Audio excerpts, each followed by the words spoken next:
PTI मुज़ाकराती committee के हवाले से पीटीआई मुज़ाकराती कमेटी के रुकन साहिबजादा हामिद रजा का कहना है कि तहरीक-ए-इंसाफ मुज़ाकराती कमेटी की आज दोपहर 2:30 बजे बानी पीटीआई से अडयाला जेल में मुलाकात होगी।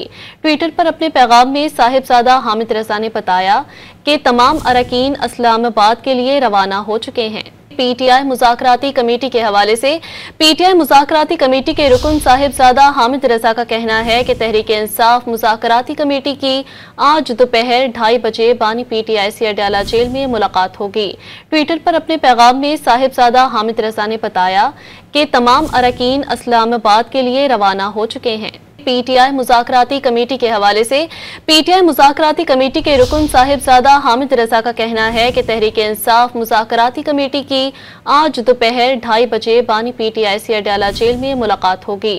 ट्विटर पर अपने पैगाम में साहिबजादा हामिद रजा ने बताया कि तमाम अरकान इस्लामाबाद के लिए रवाना हो चुके हैं।